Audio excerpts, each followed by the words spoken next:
Yatnal team ವಿರುದ್ಧ ಸಿಡಿದೆದ್ದ ಬಿವೈವಿ ಬೆಂಬಲಿಗರು. ಮಾಜಿ ಸಚಿವ ಕಟ್ಟಾ ಸುಬ್ರಹ್ಮಣ್ಯ ನಾಯ್ಡು ನಿವಾಸದಲ್ಲಿ ಸಭೆ ಕೂಡ ಹಮ್ಮಿಕೊಳ್ಳಲಾಗಿದೆ. ಬಿಜೆಪಿ ಮಾಜಿ ಸಚಿವರು, ಮಾಜಿ ಶಾಸಕರೆಲ್ಲರೂ ಕೂಡ ಈ ಸಭೆಯಲ್ಲಿ ಹಾಜರಿದ್ದರು. ವಕ್ಫ್ ಹೋರಾಟ ವಿಜೇಂದ್ರ ನೇತೃತ್ವದಲ್ಲಿ ನಡಿಬೇಕು, ಪ್ರತ್ಯೇಕ ಹೋರಾಟ ಮಾಡಬಾರದು ಅಂತ ಒತ್ತಾಯಿಸಿ ಸಭೆಯಲ್ಲಿ ಚರ್ಚೆಗಳು ಕೂಡ ಆಗಿರುವಂಥದ್ದು.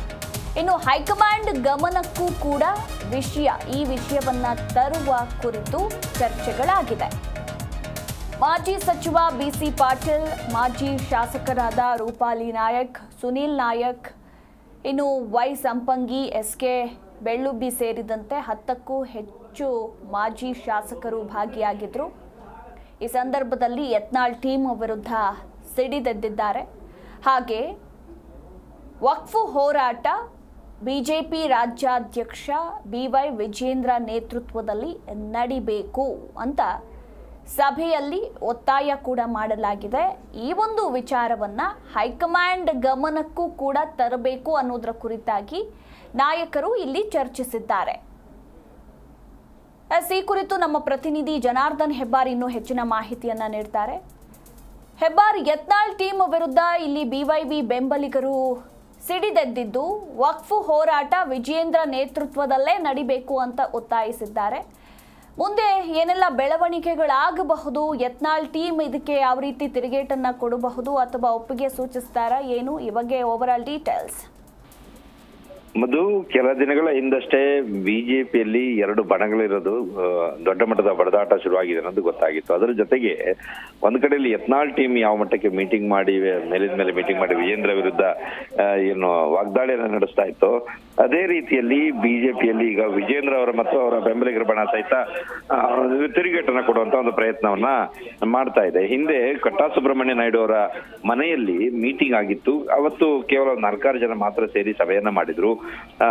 ಅವಾಗ ವಿಜೇಂದ್ರ ಅವ್ರ ಕಡೆಯವರೇ ಅವರಿಗೆ ಹೇಳಿ ಇದನ್ನ ಕಂಟಿನ್ಯೂ ಮಾಡೋದು ಬೇಡ, ಮುಂದುವರ್ಸೋದು ಬೇಡ ಅನ್ನುವಂತ ಮಾತನ್ನ ಹೇಳಿ ಅವರನ್ನ ತಣ್ಣಗಾಗಿಸಿದ್ರು. ಆದ್ರೆ ಯತ್ನಾಳ್ ಟೀಮ್ ಹೋರಾಟ ಅಥವಾ ಅವರ ಮಾತು ಇನ್ನಷ್ಟು ವಾಗ್ದಾಳಿಗಳು ತೀವ್ರವಾದಂತ ಹಿನ್ನೆಲೆಯಲ್ಲಿ ವಿಜೇಂದ್ರ ಅವರ ಬೆಂಬಲಿಗರ ಬಣ ಈಗ ಜಾಗೃತವಾಗಿದೆ. ಮತ್ತೆ ಇವತ್ತು ಕಟ್ಟಾ ಸುಬ್ರಹ್ಮಣ್ಯ ನಾಯ್ಡು ಅವರ ಮನೆಯಲ್ಲಿ ಸಭೆಯನ್ನ ಸೇರಿ ಚರ್ಚೆಯನ್ನ ನಡೆಸಿದ್ದಾರೆ. ರಾಜ್ಯದಲ್ಲಿ ವಕ್ಫ್ ವಿಚಾರವಾಗಿ ಸರ್ಕಾರದ ವಿರುದ್ಧ ಬಿಜೆಪಿ ಹೋರಾಟವನ್ನ ಮಾಡಬೇಕು, ಅದರದು ವಿಜೇಂದ್ರ ಅವರ ರಾಜ್ಯಾಧ್ಯಕ್ಷ ವಿಜೇಂದ್ರ ಅವರ ನೇತೃತ್ವದಲ್ಲಿ ಹೋರಾಟ ಮುಂದುವರಿಬೇಕು.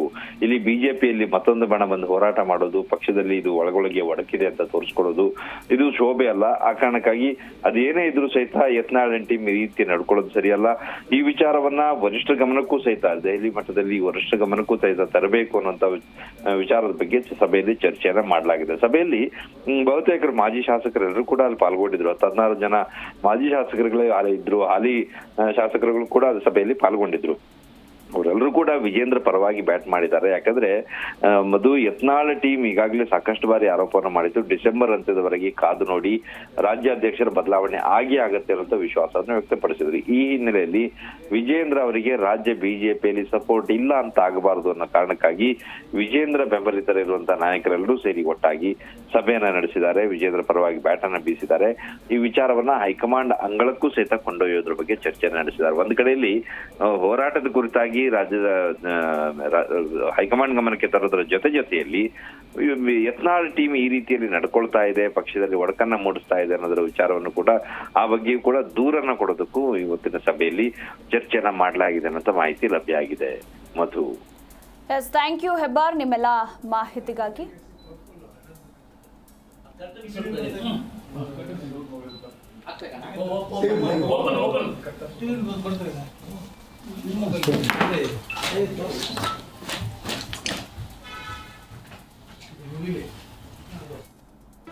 ಜಿ ಕನ್ನಡ ನ್ಯೂಸ್ ಈಗ ನಿಮ್ಮ ಮನೆಯಲ್ಲೇ ನೋಡಿ. ಎಲ್ಲ ಕೇಬಲ್ಗಳಲ್ಲಿ ಈಗ ಲಭ್ಯ.